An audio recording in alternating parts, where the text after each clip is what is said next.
नमस्कार, राजस्थान की खबरों में आप सभी का स्वागत है और मैं हूं आपके साथ प्रियव्रत दीक्षित। बुलेटिन की शुरुआत करेंगे, लेकिन उससे पहले एक नजर हेडलाइंस पर।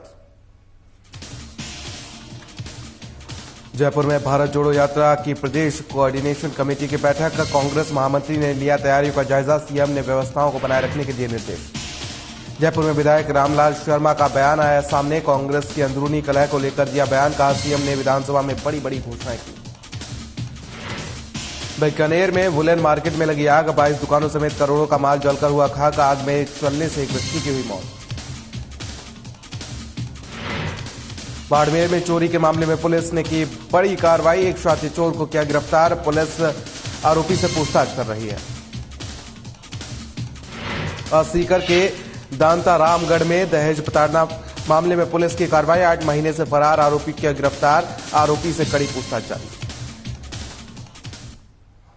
चलिए खबरों में आगे बढ़ेंगे और श्री गंगानगर में पूरे देश में अमन, चैन, शांति और भाईचारे का संदेश देती जा रही भारत जोड़ो यात्रा भारत के राज्यों से निकाली जा रही है। और भारत जोड़ो यात्रा में राहुल गांधी के साथ राय सिंह नगर पंचायत समिति प्रधान सुनीता वीरेंद्र गोधरा और पूर्व विधायक सोना देवी बावरी ने मध्य प्रदेश के उज्जैन से करीब सुबह 8 बजे राहुल गांधी के साथ भारत जोड़ो यात्रा में कई किलोमीटर की यात्रा तय की। और इस दौरान राहुल गांधी ने अपने प्रधान गोधरा और पूर्व विधायक बावरी को कांग्रेस का झंडा देकर उनका मान सम्मान किया। तो श्री गंगानगर से ये तस्वीरें सामने आई हैं, जहां पर आपको बता दें कि भारत जोड़ो यात्रा के राज्यों से कई राज्यों से निकाली जा रही है। भारत जोड़ो यात्रा में राहुल गांधी के साथ राय सिंह नगर पंचायत समिति प्रधान सुनीता वीरेंद्र गोधरा और साथ ही आपको बता दें कि पूर्व विधायक सोना देवी बावरी ने मध्य प्रदेश के उज्जैन से करीब सुबह 8 बजे राहुल गांधी के साथ भारत जोड़ो यात्रा में कई किलोमीटर की यात्रा तय की। इस दौरान राहुल गांधी ने प्रधान गोधरा और पूर्व विधायक बावरी को कांग्रेस का झंडा देकर उनका मान सम्मान किया।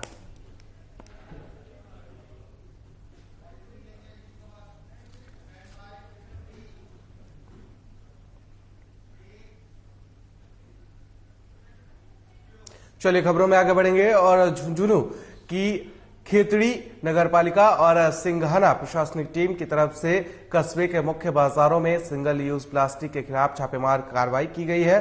और आपको बता दें कि इस दौरान 2 दर्जन दुकानों पर कार्रवाई करते हुए 2 क्विंटल प्रतिबंधित पॉलीथीन जब्त की गई और 36,000 रुपए का जुर्माना वसूल किया गया है। वहीं पालिका ईओ सुरेश कुमार वर्मा ने बताया कि पर्यावरण मंत्रालय अभियान चलाया गया है। अभियान के दौरान पालिका की टीमों ने करीब 2 दर्जन दुकानों से 2 क्विंटल सिंगल यूज प्लास्टिक सामग्री जब्त की है। वहीं इस दौरान आपको बता दें कि दुकानदारों को चेतावनी भी दी गई है और इस दौरान तमाम वरिष्ठ अधिकारी मौके पर मौजूद रहे।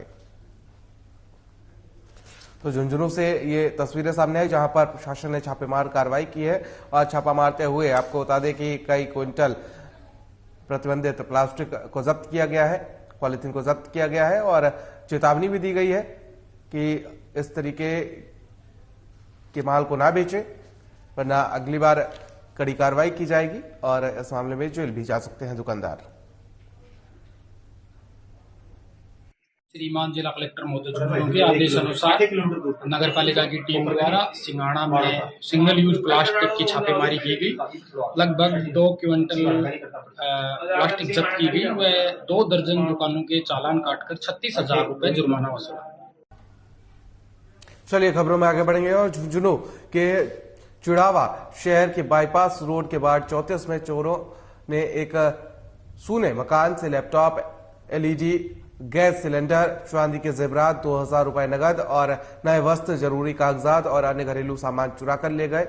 चोरी की यह वारदात किड़वाना सरकारी स्कूल में शिक्षिका बबीता मलिक पत्नी रामवीर सांगवान के घर पर हुई है। वे पिछले 10 दिन से अपने बेटे के पास गुजरात गई हुई थी, जहां से वापस लौटने पर घर के दरवाजों पर लगे ताले टूटे हुए मिले और साथ ही आपको बता दें कमरे का सामान बिखरा हुआ मिला। सूचना मिलने पर पुलिस ने मौका देखकर इलाके में लगे सीसीटीवी कैमरों के फुटेज निकाले और जिसमें कार सवार चोरों द्वारा वारदात करने की बात सामने आई है।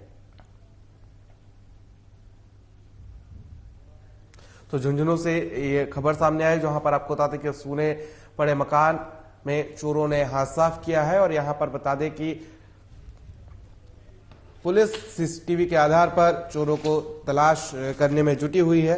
आपको बता दें कि एक महिला अपने बेटे के पास गई थी और इस दौरान चोरों ने खाली मकान को देखकर वहां पर हाथ साफ कर दिया।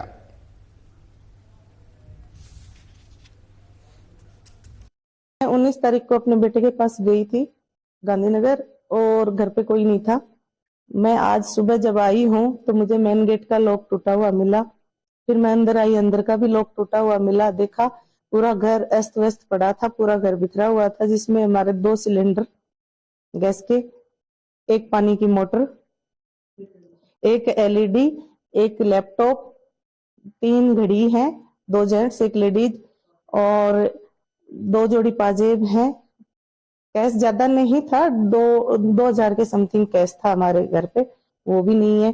बाकी बहुत सारा सामान, प्लॉट की रजिस्ट्री भी नहीं है और छोटा मोटा सामान तो क्या ही बताऊं मैं। यहाँ तक कि मतलब आटे का डब्बा, घी का डब्बा सब ले गए। महंगे कपड़े थे, पूरा बक्सा भरा हुआ था। अभी बहू का और मेरा पूरा बक्सा खाली करके ले गए। कम से कम भी होंगी तो हमारी दोनों सास और बहू की 60 से ज्यादा कॉस्टली ड्रेसें थी। चलिए खबरों में आगे बढ़ेंगे और नाथारामगढ़ में न्यायिक कर्मचारी सुभाष मेहरा की मौत के मामले में बुधवार को प्रदेश भर में न्यायिक कर्मचारियों की तरफ से सामूहिक अवकाश का आह्वान किया गया है और इसी के तहत नाथारामगढ़ में एडीजे कोर्ट और एसीजीएम न्यायालय के बाहर न्यायिक कर्मचारी धरने पर बैठकर विरोध प्रदर्शन कर रहे हैं। वहीं एडीजे कोर्ट सहायक नाजीर अशोक शर्मा ने बताया कि न्यायिक कर्मचारी सुभाष मेहरा की मौत के मामले में सीबीआई जांच की मांग, परिवार को आर्थिक मुआवजा, हत्या की एफआईआर दर्ज कराने सहित विभिन्न मांगों को लेकर आज प्रदेश न्यायिक कर्मचारी संघ के आह्वान पर न्याय कर्मचारी की तरफ से सामूहिक कार्य बहिष्कार किया गया है। तो आपको बता दें कि नाथारामगढ़ में न्यायिक कर्मचारी सुभाष मेहरा की मौत के मामले में बुधवार को प्रदेश भर में न्यायिक कर्मचारियों की तरफ से सामूहिक अवकाश का आह्वान किया गया है और इसी के तहत नाथारामगढ़ में एडीजे कोर्ट और एसीजीएम न्यायालय के बाहर न्यायिक कर्मचारी धरने पर बैठ गए और विरोध प्रदर्शन करते नजर आए। वहीं एडीजे कोर्ट सहायक नाजीर अशोक शर्मा ने बताया कि न्यायिक कर्मचारी सुभाष मेहरा की मौत के मामले में सीबीआई जांच की मांग, परिवार को आर्थिक मुआवजा, हत्या की एफआईआर दर्ज कराने सहित कई मांगों को लेकर आज प्रदेश न्यायिक कर्मचारी संघ के आह्वान पर न्याय कर्मचारी की तरफ से सामूहिक कार्य बहिष्कार किया गया। तो सामूहिक अवकाश पर है न्यायिक कर्मचारी, मांगे नहीं मानने पर धरने पर बैठे हैं। और आपको बता दें कि नाथारामगढ़ में न्यायिक कर्मचारी सुभाष मेहरा की मौत के मामले में तमाम मांगों को लेकर यहां पर कर्मचारी जो हैं वो हड़ताल पर बैठे हैं। आज हम प्रदेश न्यायिक कर्मचारी संघ के प्रदेश अध्यक्ष एवं सीकर जिला अध्यक्ष जी के आह्वान पर सामूहिक अवकाश में सभी कर्मचारीगण हम रहे हैं और सुभाष नेहरा प्रकरण में न्याय की उम्मीद के लिए हमारा ये सामूहिक अवकाश है। हम सभी चाहते हैं कि निष्पक्ष रूप से इस प्रकरण में जांच हो। चलिए खबरों में आगे बढ़ेंगे और खबर हनुमानगढ़ के नौहर से है, जहां पर सड़कों पर खड़ा जिला परिवहन विभाग का उड़नदस्ता चौथ वसूली के चक्कर में हादसों का कारण बनता जा रहा है। आलम यह है कि रात को भी सड़क पर नाका लगाने वाला परिवहन विभाग का दस्ता वाहन चालकों के लिए खौफ बन गया है। और ताजा मामला आपको बता दें कि बीती देर रात परिवहन विभाग की तरफ की एक टीम ने यहां साहबा तिराहे पर नाका लगा रखा था और वाहन चालकों से एंट्री वसूली जा रही थी।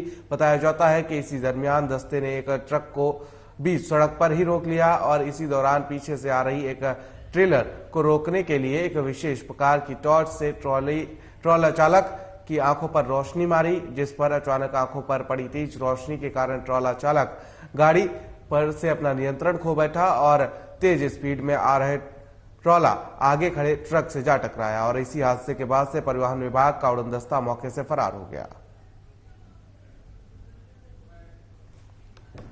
तो वसूली के चक्कर में लगातार हादसे होते हुए नजर आ रहे हैं। हनुमानगढ़ से ये तस्वीरें सामने आई जहां पर परिवहन विभाग की लापरवाही के चलते एक हादसा हो गया है और इसके बाद से विभाग यहां पर फरार बताया जा रहा है। खबर हनुमानगढ़ के नौहर से है जहां पर सड़कों पर खड़ा जिला परिवहन विभाग का उड़नदस्ता चौथ वसूली के चक्कर में हादसों का कारण बनता जा रहा है। आलम यह है कि रात को भी सड़क पर नाका लगाने वाला परिवहन विभाग का दस्ता वाहन चालकों के लिए खौफ बन गया है। ताजा मामला बात की जाए तो बीती रात का है जहां पर परिवहन विभाग एक हादसे का कारण बना है। DI जीप खड़ी थी, वो टॉर्च मार रहा था। आगे जो गाड़ी खड़ी है ना टेलर, इसने आगे से नीचे तार लिया, टेलर उसका रोड पे खड़ा रहा। इसने इसके कोई ब्रेक बत्ती नहीं जल रही थी, कुछ नहीं थी। वो मेरे को भी टॉर्च मार रहा है ऐसे भी रोको। वो कितने में मैं उसने लाइट उधर नीचे करी, इधर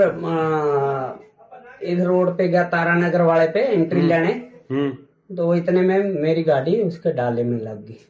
यहाँ पे एक घोड़ा खड़ा था और पुलिस वाले 2 जने यहाँ पे खड़े थे और वो लाइट लेके खड़े थे यहाँ पे और एकदम हमारी बाइक यहाँ से चल रही थी, वहां से हमने चलाई थी अभी। देखो उसके बाद क्या हुआ, एकदम उसकी लाइट ऐसे चक्के उसकी आंखों में मारी है। उसके बाद ड्राइवर के, घोड़े वाले के, और उसने एकदम उसकी गड्डी कम से कम 70-80 की स्पीड पे गड्डी थी उसकी, उससे कंट्रोल नहीं हुई, इसलिए उन्होंने यहाँ पे डाल दी इसके घोड़े के अंदर। चलिए खबरों में आगे बढ़ेंगे और झुंझुनू के सिंघाना थाना क्षेत्र के 32 साल के युवक कृष्ण ने बीती रात रेलवे स्टेशन के पास ट्रेन के आगे छलांग लगाकर जान दे दी। जानकारी के मुताबिक मजदूरी पेशा युवक काम की तलाश में दोपहर में अपने गांव से चुरावा आया था। वहीं उसने देर रात हिसार कोटा ट्रेन के आगे छलांग लगा दी जिससे उसकी मौके पर ही मौत हो गई। सूचना पहुंची पुलिस ने सुल्ताना रेलवे फाटक के पास से ट्रैक किनारे पड़ा मृतक का शव को कब्जे में लिया और GRP से शव की शिनाख्त करवाई, जिससे मृतक की जेब से मिले आधार कार्ड से उसकी पहचान हुई है। जानकारी मिलने पर परिजन राजकीय अस्पताल पहुंचे। फिलहाल पुलिस इस पूरे मामले की जांच में जुटी हुई है। मास्टर द्वारा सूचना दी गई थी टेलीफोन से, साहब एक व्यक्ति है जो करीबन 25-30 साल के आसपास उम्र लग रही है, उसकी ट्रेन से कटने से मृत्यु हो गई। इसी इत्तला पर मैं वहां मौके पे गया, जा करके वहां तलाश किया तो अड़ावता फाटक के पास एक व्यक्ति ट्रेन से कटा हुआ मिला। हमने उसके पहने हुए कपड़ों की तलाशी ली थी। उसकी जेब में एक आधार कार्ड मिला, कृष्ण सनोफ सुल्तान निवासी ढाडोत। और फिलहाल के लिए इस बुलेटिन में मेरे साथ इतना ही। मुझे दीजिए इजाजत। नमस्कार।